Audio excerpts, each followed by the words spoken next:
interested in your thoughts or questions you may have around what that looks like currently as proposed.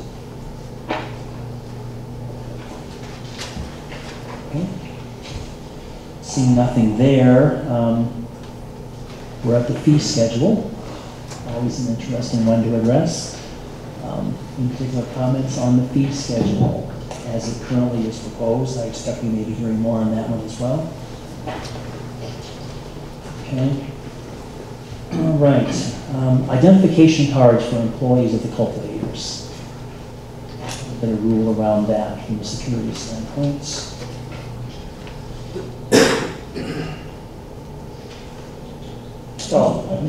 I do have a question. I guess I'll ask it here because it may be pertinent. So in 379621 8B, there's this whole section about the cultivator, having to do the BCI background check. But how does that translate to like the low-level employees there? Are they required to have background checks? Yes.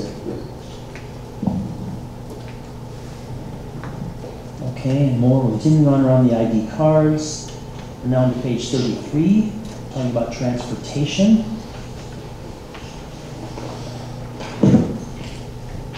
Coming to mind here, okay. Page 35, loss and theft reporting. Again, part of the security component of the rules. I'd be interested, John, in your perspective on theft, and generally speaking, do we believe that's a local law enforcement issue? Would that be back to Commerce to work around that space? Much like in the pharmacy world, we have a combination of both. DEA gets involved. My suggestion, thank you for asking, my suggestion would be both, and then a reporting mechanism like OH1 crash reports that it goes into whatever, so that for example, if it's a minor theft or loss, you know about it, but if it's major, then we probably would work together to resolve that. That would be my thought. Because if you don't have the local folks, I'll use this as an example. There are 33,000 peace officers in Ohio that are deputy sheriffs and city police. That's the eyes and ears of what's going on in the community. And you need our help, and we need yours sometimes. And I specify sometimes. I haven't looked at the rule closely, but are there thresholds established for when theft must be reported, or is it zero tolerance? And that's a great question, and to John's point, we looked at that, and as drafted, it would be whenever there's suspected or actual loss. Okay. Understanding the loss that's involved with cultivating marijuana that may have some small discrepancy in the numbers, a threshold. It's important that we look to maybe establish a threshold. Okay. So I think it's certainly something that will change, and we'll look at over the next couple of weeks. Particularly given the inventory requirements that are quite rigorous in the rule, I think it will become visible, hopefully relatively quick. Mm-hmm. Okay. So speak the question, in regards to inventory, is there an inventory control thing? There is. Okay. Yeah. So if there's like shortages in the regular businesses, we'll know about it. You'll know about it. That's correct. Yeah, the seed to sale system will help a lot with that because those are almost instantaneous reports that will track where the medical marijuana goes from a processor dispensary, what is destroyed with the disposal records. So we'll have immediate access to a lot of those records, and then additional measures like the physical manual inspection done on an annual basis. My suggestion would be the same, that if you have shortages, that we should know about that, because it'll probably roll over in other issues that we have locally. Okay. Thank you. I think the distance rule is relatively straightforward. Anybody have a comment on that one? Yes. Can a cultivator level 2 be within a residential neighborhood? The prohibited facilities do not address residential neighborhoods. I think that would fall more to the local and the zoning discretion with the locals.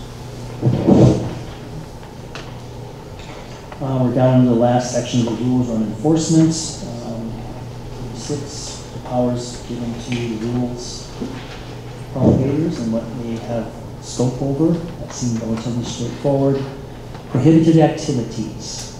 Any comments or questions in that space? Okay.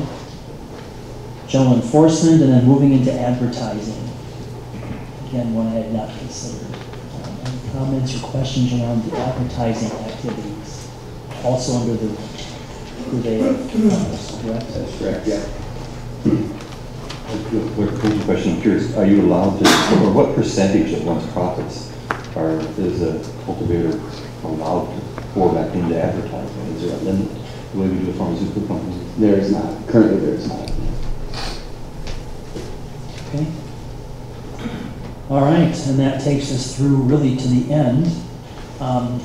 I'll remind everybody, of course, this is our first look at the rules for those public members that are in attendance. There will be now a very prescriptive process to walk through. Can you just give us a sense of what that very next step would look like as we get ready to take more comment on the rules? As far as for the cultivator rules, I believe will be tomorrow is when they'll be up on the medical marijuana website for a 14-day period for the public to submit comments through the address on the website. And from there, we will, the rest of the process is just reviewing every comment that comes in. I know that we will try to respond to every comment, but we will review every comment and look at what sections are impacting. And I'm sure we'll have further questions, we'll need to elaborate on some of those recommendations. And so additional discussion will be had. Okay. From a committee perspective, would you prefer, if we have additional comments as we look deeper in the rules, to use that public forum to submit any other written comments we might have, communicate directly? What would your preference be? There's actually, you guys have a specific address that was in about materials picked up for pharmacies. Perfect. Okay. Thank you. We can send it out to you guys as well. Okay. So that will be our venue to bring in more directed questions if we have based on the rules that we have here.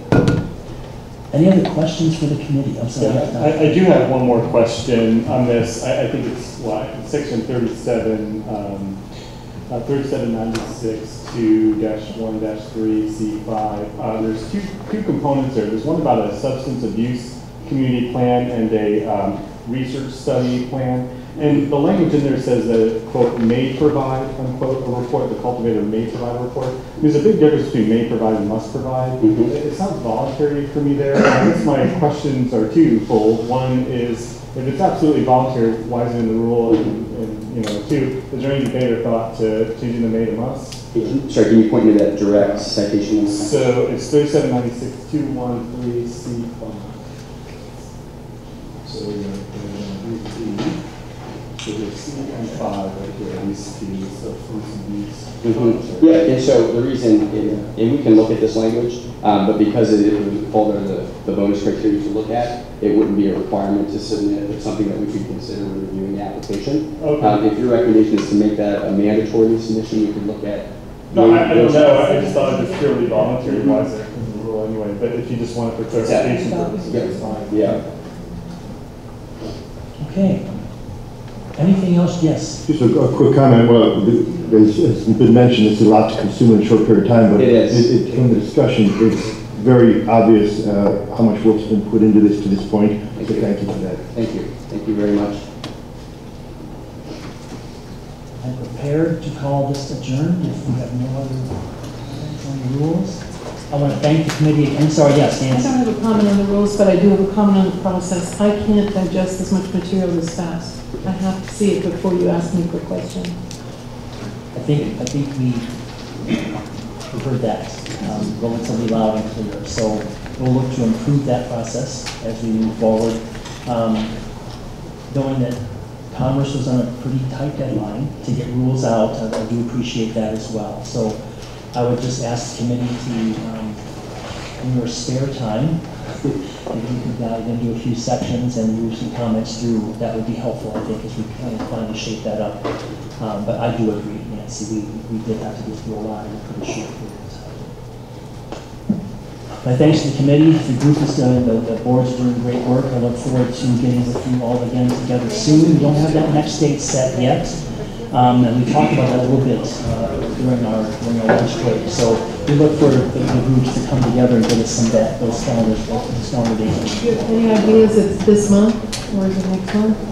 What I'm hearing is we'll need to at least get one more yet before the end of the year, at minimum. But as far as it being November or December, that I do not know. I do not know. Thanks, everybody. I'm going to adjourn today's meeting, and we'll see you all together next time. Thank you.